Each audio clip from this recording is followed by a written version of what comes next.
A good germ, renowned immunologist known as Eli Michenkov once said, a germ is as good as dead, or the only germ that is good is a dead one.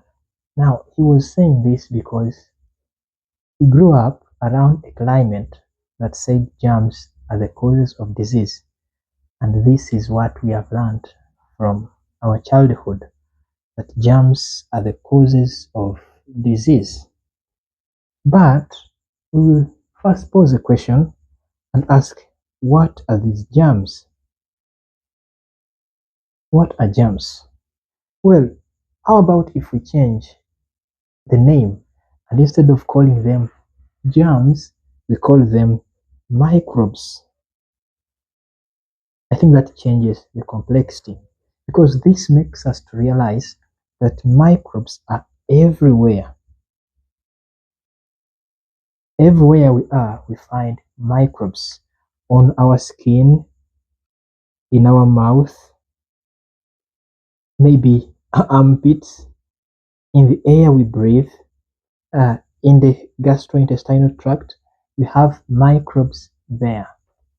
If we say that germs cause disease, it is kind of small to what it is really. Microbes are found everywhere. So how comes we are in this soup of germs causing diseases to us, and the growth of the gigantic medical systems that we see? From this theory, we have rising of vaccinations, big pharmaceutical companies, and we have a gigantic medical system that is unbreakable. So, do germs really cause diseases? Speaking about vaccinations today, you realize, according to Dr. Thomas Cohen, in his book about autoimmunity, he says a child even gets nearly 50 shots of immunization by the time he makes it to 6 years. How do we come to that? The more we get to technology, the more we become developed, the more we become sick. What really causes diseases? Previously, in episode 1 and 2, we dealt with DNA and the cause of disease. Today, we are looking at germs, good habits, and good health. What really causes diseases? Now, according to the germ theory, we are told minute organisms called germs, they invade and they bring diseases to us. Now, the word invasion implicates something that is called a war. So, if you have a war, you need weapons. If you have a war, you need weapons. And these weapons, sometimes they are massive weapons of massive destructions, WMDs. So, if we consider germs as invaders, then we will need to fight against these germs with all the weapons that we can. And because of this mentality, medicine has developed ways of poisoning, ways of cutting, and ways of burning diseases. What do I mean? Poisoning, that is medication; cutting, that is surgery; and burning, that is radiation, in order to treat diseases. But where has it put us? It has made the world more sick than ever before. So, how do we come to the germ theory of causation of disease? Now, before time, there were mainly three major reasons as why disease occurs. Okay, there were four. At first, people used to believe it is because of supernatural hunger. When the gods were hungry, when the gods were angry, they could cause plagues to people, and sacrifices would be made to curb down these angers. And probably, according to the Bible, this might be okay, though it was made in that way, but it may be true, as I am going to show you. In the book of Exodus chapter 15, Exodus chapter 15, and the verse is 26. The Bible tells us that God actually advises the Israelites. He gives them direction. If they obey his commandments, he will not let the diseases of the Egyptians come to them. Bible says, and if thou wilt diligently hearken to the voice of the Lord God, that means if you diligently obey, and wilt do, still you do, which is right. So what is something that is called right? That means it's a principle, or we follow a principle of health, or a law, as we shall look at the laws of health. Hear the commandments and keep all that I will put none of these diseases from thee, which I have brought upon the Egyptians, for I am the Lord that healeth thee. So there were diseases which were exclusive to the Egyptians. And what were these Egyptian diseases that God promised not to bring to the Israelites? So some of these diseases included hypertension. The Egyptian diseases included hypertension.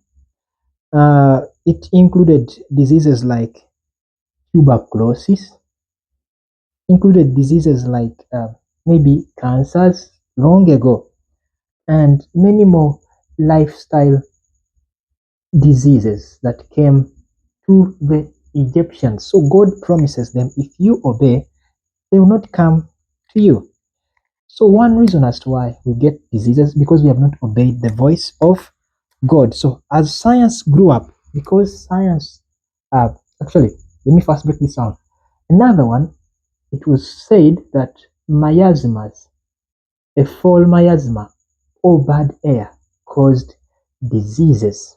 Fall air caused diseases. Then it was believed also that unbalance in the four body fluids caused diseases. This included blood, it included phlegm, or the water in the body. Then it included yellow bile and black bile. And so this one, imbalance in these things, it was believed that it caused diseases or different diseases. And like, for example, yellow bile was responsible for inflammation, jaundice. I believe this is not new to the medics. Digestive issues, all those because of the imbalance in bile, water deficiency for phlegm, and many more things. But as science developed, this was debunked so much until when we reached a level where the germ took sway. Now, there was a man called Louis Pasteur. This man was a socialite, a media man. He wanted much to be known. So he proved that germs cause diseases according to himself. And the medical world jumped on that because it was ground for the occurrence of a gigantic medical system that we see today.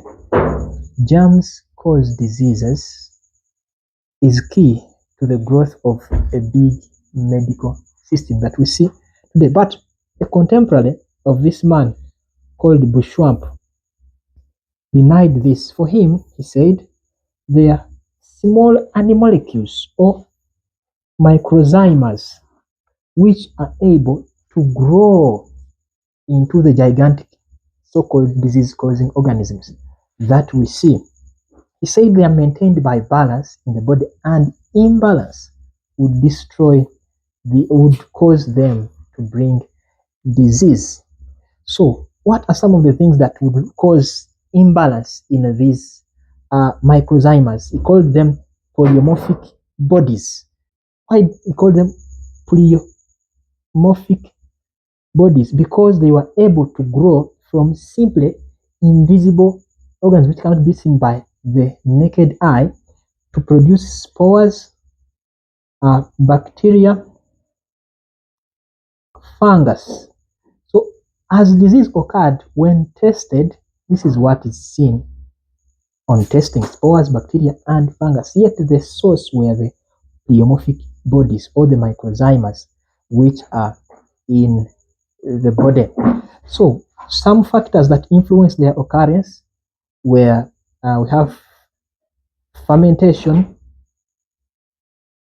then acid and alkaline environment. We will be breaking down these things as we continue studying through our sharing. So I want to give you an example. According to Dr. Thomas Cohen, he gives the ping pong story. You see, the ping pong is one of the weakest things I know. So imagine someone comes and tells you that when you hit the ping pong to a brick wall for several times, it can break the building down. So now the ping pong is weak. Even if you hit how many times, it cannot break down. And then you go further. If you put the ping pong inside a ball and you hit, the ping pong will cause diseases. It is still weak. The one that causes disease is the ball that hits. Okay. If you get that ping pong, put it in a ball and you hit the wall, it will cause the wall to break down. That's what I mean. So still, someone say, if you get a ping pong and put it in a hammer and hit the building with a hammer, then the ping pong causes disease. It doesn't make sense. It is the hammer that breaks down the building, not the ping pong. So the germ theory of disease is one that says germs attack us and they bring diseases. But we realize everywhere we are, there are germs. If germs attack us and bring diseases, why aren't we always sick? Because our skins are covered with layers of microorganisms.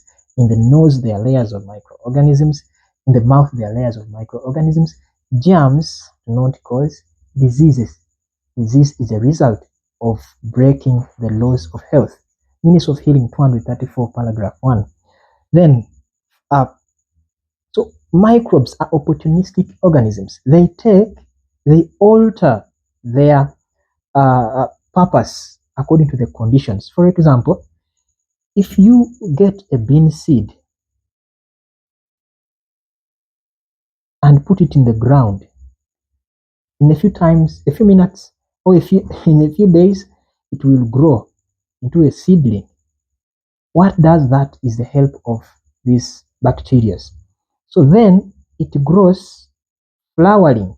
Still, that's the work of bacteria. From flowering to ripening, fruiting and ripening, still that's the work of bacteria. And if you don't eat the bean, it is decomposed to dust again. That's the work of microorganisms. So they keep on changing according to the conditions. If I get my apple and put it on the table and don't eat it, microorganisms are able to turn it to dust because it's not being used. And this is what Bushwamp discovered when he got a dead cat, covered it in an airtight container. Then after several months, the cat had turned back to dust. It had rotten. Germ theory of disease is one, I believe it's scam. But anyway, we cannot deny the fact that science tells us they test and find them there. So a certain man, also known as Robert Koch, had what we call the Koch's postulates. And in these postulates, he made 4 postulates, which are even shaky. Number 1, he said, a germ should be found in every case of disease. A germ should be found in every case of the disease. And I'll give an example of peptic ulcer diseases. Many times people are checked and they are tested and found that they prove H. pylori negative, yet they have PUDs. Sometimes they have H. pylori, but they don't have PUDs. So, and in many other cases, Robert Koch's postulates are proved null.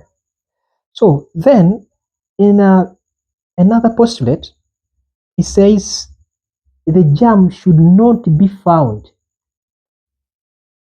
in any other disease. So that means that the germ should be specific to that kind of disease. But we see that if we get a sample from a diseased person and inject this sample into another person, it may cause a different disease in that person. So the germ should be isolated in a pure culture. This is Robert Koch. And it should be able to produce the same disease again. During the influenza of 1914, if I am not mistaken, there are many doctors who took part actually there are many people who took part in testing the contagion of influenza virus. And many who took part in this study, in this kind of study, they found that they were not getting they were not getting the influenza after being injected by the same samples from the sick people. To prove that it was not contagious, they even made people who had influenza to cough and sneeze before the ones who are taking part in the study, and they did not become sick. Koch's postulates, I won't say that they are null, but they are questionable. So the man, Antoine Béchamp, was key to what we call the terrain theory. So this terrain theory is one that says the imbalance in the internal environment, the terrain theory or internal environment, the imbalance in the internal environment of an organism is key to the causation of disease. And it is one that says microorganisms are opportunistic organisms. They change according to the conditions. Imbalance in body systems cause diseases. And in this, he suggested that the terrain is disturbed or maintained by our diet, that is what we eat, by stress that comes our way. Stress just, according to Hans Selye, this story, Dr. Neil Nedley, in his book Proof Positive, quotes it very well. And in the book called Why Zebras Don't Get Ulcers, still this Hans Selye is quoted about stress. It says, I'll just draw the graph. So there is a breaking point for every stress beyond which results that are negative occur. That's just paraphrasing, but I'll get into that when we get to that point of stress, maybe someday. So sleep is key, and sleep deprivation is key to disturbing the terrain or the internal environment. Then environmental exposure also is key to determining the strength of, the balance of the terrain. And in this, I want to give you two undoubtable examples. Imagine a fish pond. A fish pond, I'll use different colors. So, in one pond A, this is pond A and pond B.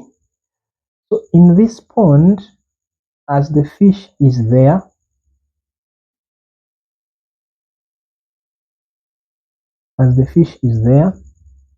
we so this is our fish. Excuse the diagram. This is our fish. So in pond A, Because we are told that germs cause disease, the doctor comes and says, I will immunize the fish. I will give the fish antibiotic. I'll cover the fish in a, I'll cover the fish in a polythene bag. That's what he says in fish in pond A. But remember this pond A is being disturbed. The fish, the water has become dirty. So because it has become dirty, it chooses to immunize the fish against the dirty water, give antibiotics just in case the dirty water makes the fish sick, then also to cover the fish in a cavera because it doesn't want the dirty water to reach the fish. Then in pond B, here, the man decides to remove the fish and keep it in a certain other pond, then to clean the water, to remove any passage, any inlets of dirty water that made, okay, to remove everything that made the water dirty. And after sometimes he returns the fish. So which one is better? So the terrain says manage the surrounding, maintain the internal. The germ theory says germs cause diseases. You choose your heart, you choose who to believe. But I believe many of the diseases that we are suffering today, they come because of our own choices which disturb the terrain of the body. In health conditions, Bouchamp said microbes become neutral and beneficial. It is inflammation, it is stress, it is dysregulation that disturb the terrain, that disturb the balance of the system. So what are some of these causes of inflammation in the body? What causes inflammation in the body? We will get time and break this down. What are the causes of inflammation in the body? Two, poor diets. For example, the standard American diet full of sugars and low fiber, dietary fat which is not healthy, meats and flesh. Those are the key to inflammation. Then poor lifestyle, late night sleep, dehydration, low drinking of water, uh, mental illnesses.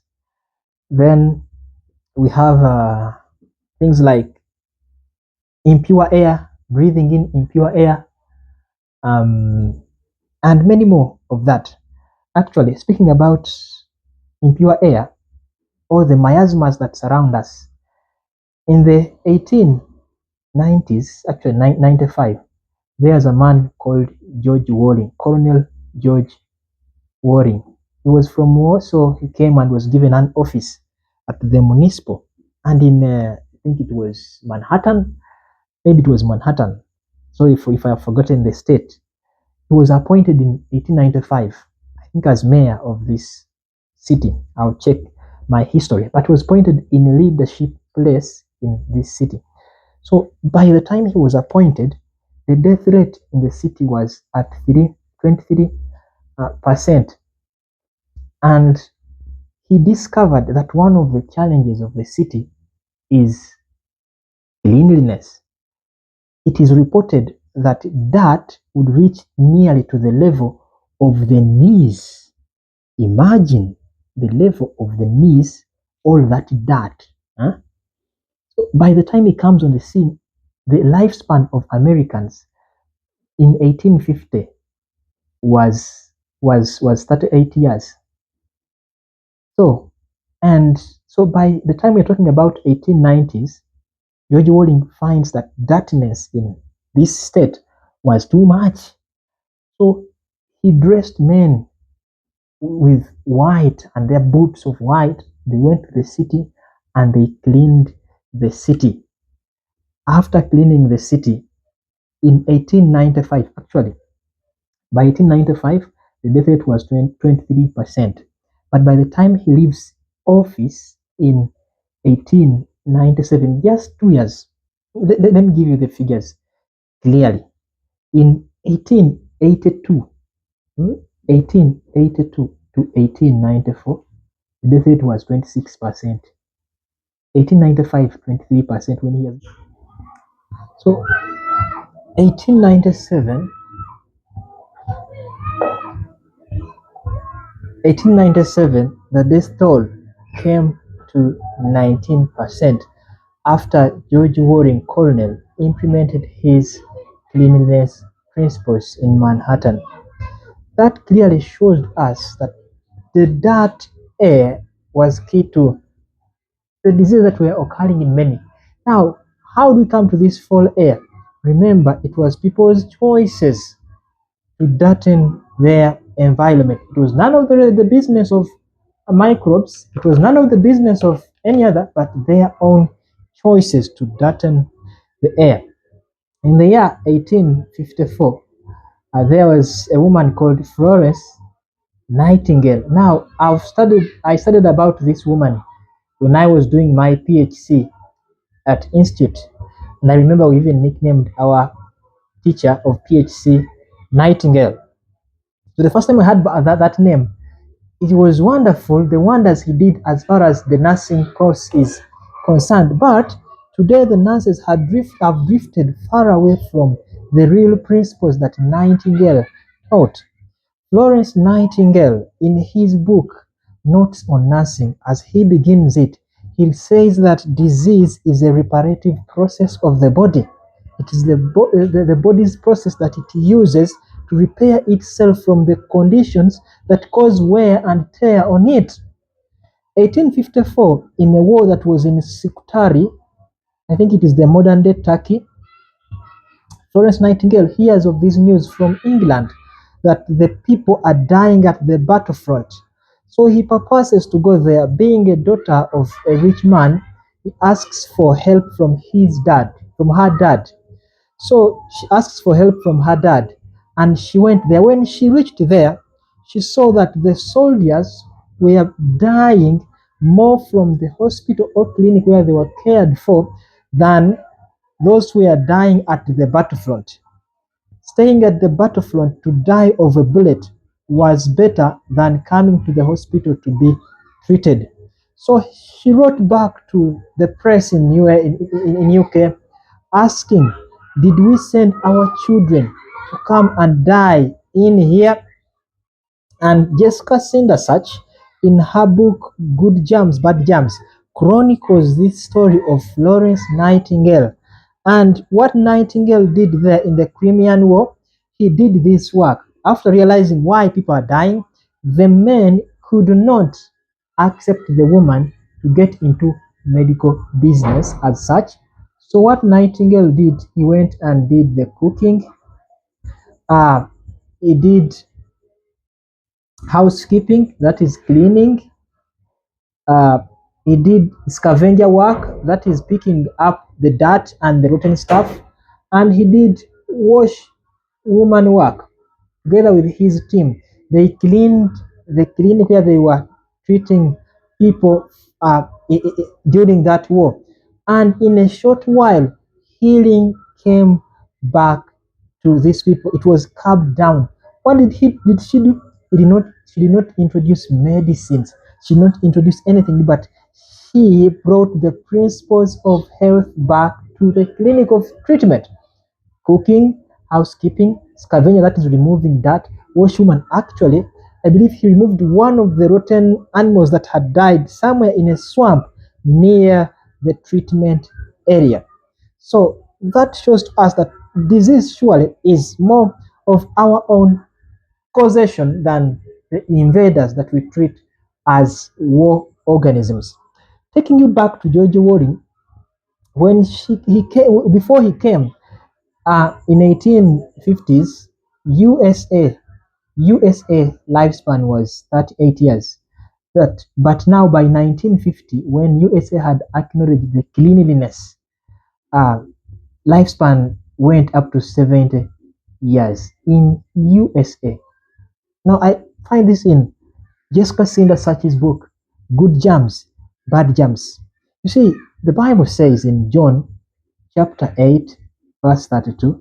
You shall know the truth, and the truth shall set you free. Even in health, we need to know the truth is the only way we shall be set free from the bondages of deception. Germs do not cause disease, they are our own choices, our habits.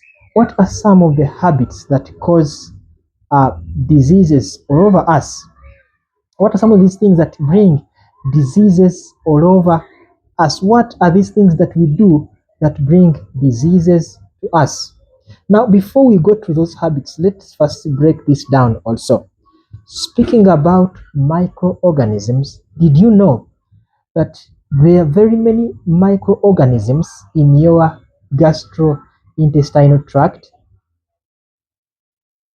At first, people used to think that the GIT was sterile, but again and again, endoscopic reviews show that the gut actually is not sterile.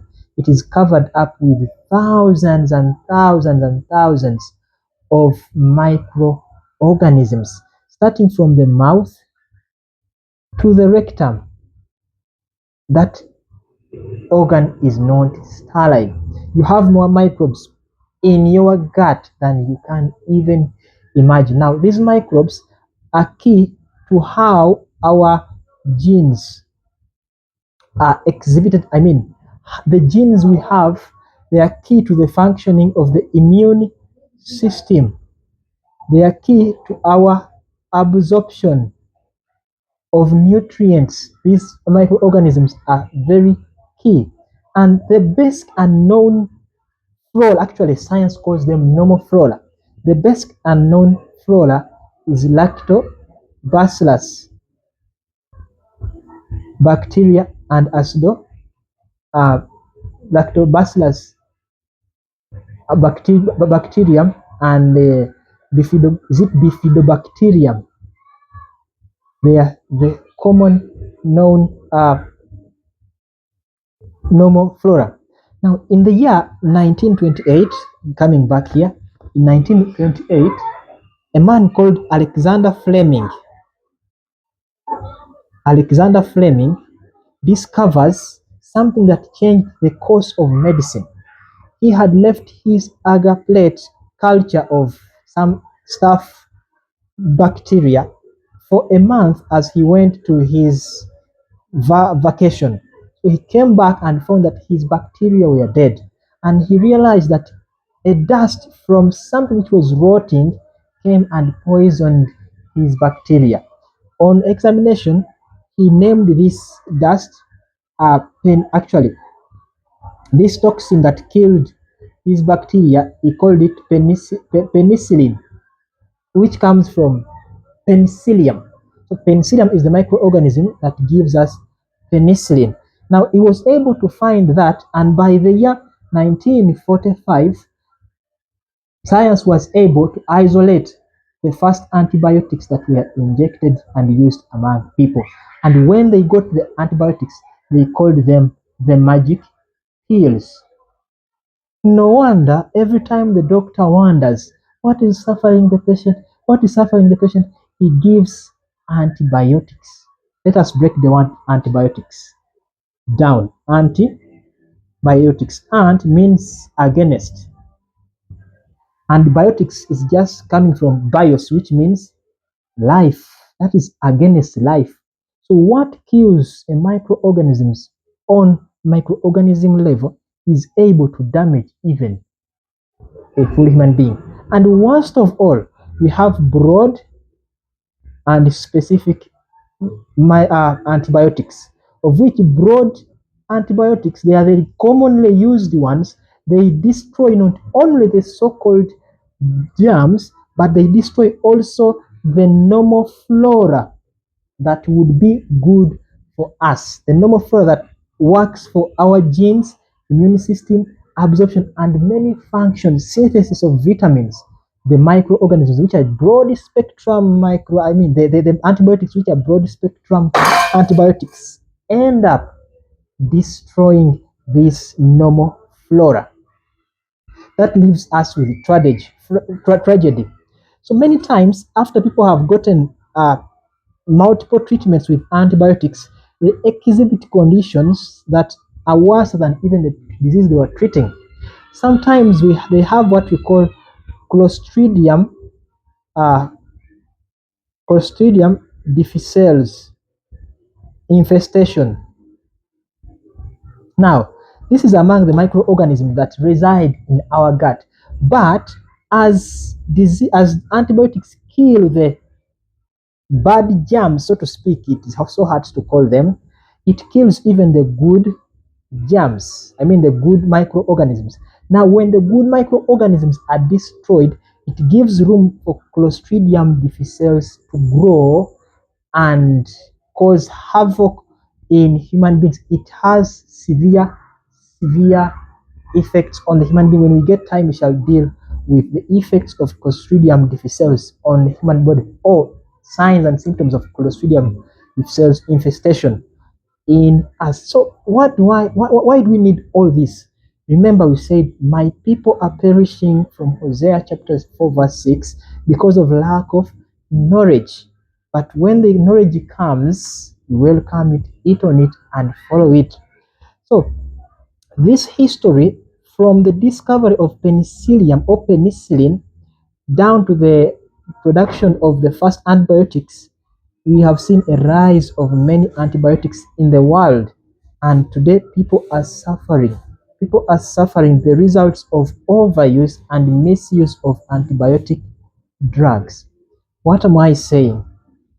Disease is not a war. Disease is the body's reparative process, which the body uses to repair itself.